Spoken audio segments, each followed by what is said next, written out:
सबसे पहले तो आप सबको नमस्कार। मैं धन्यवाद देती हूँ आपका कि आप महिलाओं के इस मुद्दे पे इतनी संख्या में आप आए हैं हमारी बात को सुनने, हमारी बात को देश तक पहुंचाने के लिए। एक महिला होने के नाते, एक बेटी होने के नाते, एक खिलाड़ी होने के नाते और आज एक विधायक होने के नाते मैं हर एक उस महिला को ये विश्वास दिला सकती हूँ कि जो लड़ाई हमने सड़क से लेके स्टार्ट की थी, उस लड़ाई को लड़ने के लिए आपके बीच में मैं विधानसभा में पहुंच गई हूं। कोई भी बहन और कोई भी बेटी जिसको ये लग रहा है उनके साथ में गलत हो रहा है, उसके साथ में हम खड़े हैं, पूरा समाज खड़ा है। आपको हिम्मत हारने की जरूरत नहीं है। आपके साथ में जैसे हमारे साथ में पूरा देश खड़ा था। आज रोशनी जायसवाल की बात नहीं है, हर उस महिला की बात है जो गलत के खिलाफ में आवाज उठाती है, उसका चरित्र हनन किया जाता है। वो ये नहीं देखा जाता, बीजेपी के IT सेल द्वारा ये नहीं देखा जाता कि ये खिलाड़ी हैं, ओलंपिक के मेडलिस्ट हैं, ओलंपिक में खेलने गए हैं, देश का प्रतिनिधित्व किया है, देश के लिए मेडल जीते हैं। जब मैं ओलंपिक्स में जा रही थी तब भी मेरा उतना ही मेंटल हरासमेंट किया जा रहा था जितना आज रोशनी जायसवाल का किया जा रहा है, सिर्फ इसीलिए क्योंकि हम उन ताकतवर लोगों के खिलाफ बोलने की हिम्मत बनाए रखते हैं। बोलने की हिम्मत है, लड़ने का जज्बा है। उसको तोड़ने के लिए कैसे एक महिला के विचारों को, उसकी भावनाओं को, उसकी हिम्मत को तोड़ा जाए, वो बीजेपी से अच्छा कोई नहीं जानता है और हमसे अच्छा कोई नहीं जानता है, क्योंकि हमारे साथ में भी वो किया जा चुका है, किया जा रहा है।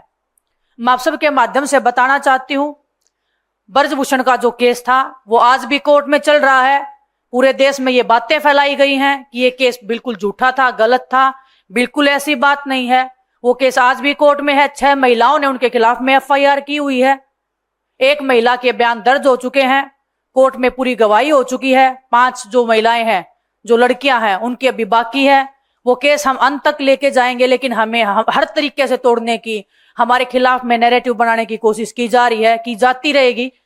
लेकिन मैं आपको विश्वास के साथ में कह सकती हूं कि हम सीना तान के खड़े हैं ऐसे दुराचारियों के खिलाफ में, ऐसे ताकतवर लोगों के खिलाफ में। मैं पूरे देशवासियों से, प्रधानमंत्री जी से, हर एक उस भारतीय नागरिक से पूछना चाहती हूं कि रोशनी जायसवाल का गुनाह क्या था। सिर्फ इतना कि जो उसको अब्यूज मिल रहा है सोशल मीडिया के माध्यम से, जो हर एक महिला को फेस करना पड़ता है, वही रोशनी जायसवाल फेस करी थी। लेकिन एक सब्र का जो एक बांध होता है वो कई बार एक महिला का भी और किसी भी नागरिक का टूट जाता है, जब ये 4 साल तक जब वो बर्दाश्त कर रही है।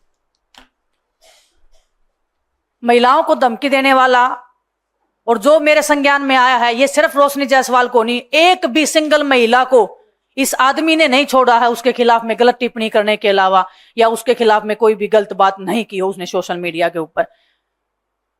आज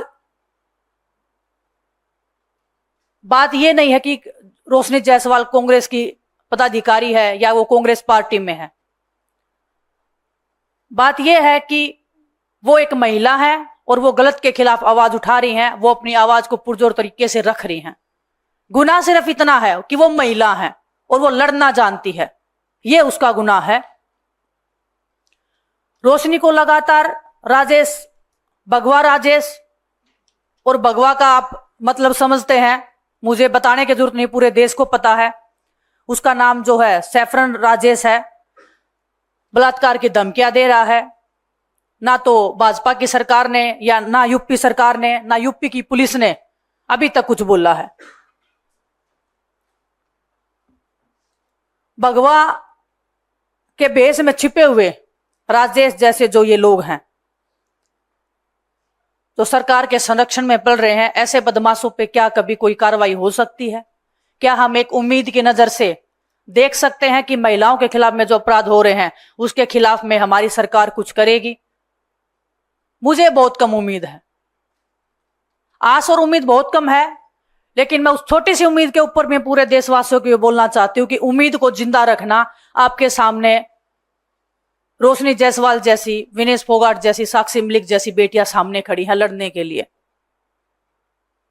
अभी हाल फिलहाल में उस केस की मुझे ज्यादा अभी मैं कोशिश कर रही हूं डिटेल निकालने की, लेकिन हरियाणा में भी एक SP के ऊपर 6-7 महिलाओं ने लेटर लिख के मुख्यमंत्री जी को बोला है कि हमारे साथ में गलत हुआ है, और मैं दावे के साथ कह सकती हूँ कि आने वाले टाइम में उन लड़कियों से ये बयान लिखवाया जाएगा या उनसे बुलवाया जाएगा कि ये हमने नहीं किया है। उनको दबाने की हर पुरजोर कोशिश की जाएगी और हमें पता है कैसे दबाया जाता है, क्योंकि हमने वो पीड़ा से हम गुजरे हैं, उस दर्द से हम गुजरे हैं, उस लड़ाई से हम 2 साल से गुजर रहे हैं।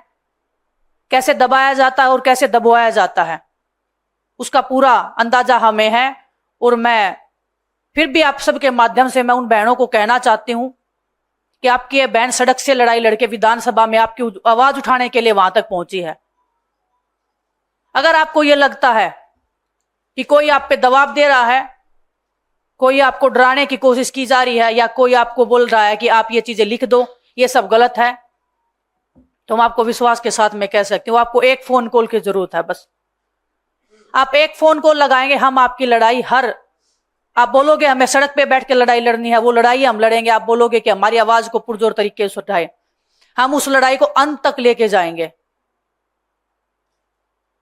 तो मैं सभी देशवासियों से एक अपील करना चाहती हूँ आपके माध्यम से, ये जो 50% जो आबादी हमारे हिंदुस्तान में है ये महिलाओं की, इसकी ताकत शायद प्रधानमंत्री जी भूल सकते हैं, शायद गृह मंत्री जी भूल सकते हैं, शायद ब्रजभूषण जैसा अपराधी भूल सकता है, लेकिन हम महिलाएं अपनी ताकत को नहीं भूली हैं। हम लड़ेंगे। रोशनी जायसवाल हो, चाहे खिलाड़ी हो, चाहे जो हरियाणा की जो बेटियां हैं, संदीप सिंह का केस आपको पता है। आज भी वो बेटी को दबाने के लिए, उनको मरवाने का भी प्रयास किया गया था पूर्व में। उनकी आवाज उठाने के लिए मैं पूरे समाज को कहना चाहती हूँ कि हमें इस बेटी को, रोशनी जायसवाल को न्याय दिलाने के लिए साथ में खड़ा होना पड़ेगा।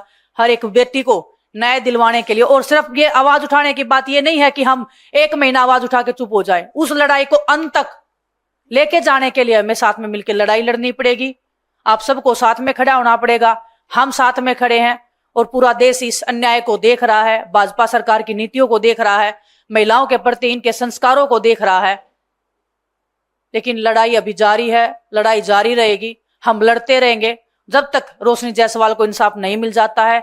उसके खिलाफ में जिन लोगों ने ये अभद्र टिप्पणियां की हैं उनको सजा नहीं मिल जाती है। हम लड़ाई लड़ेंगे और अंत तक इस लड़ाई को लेके जाएंगे।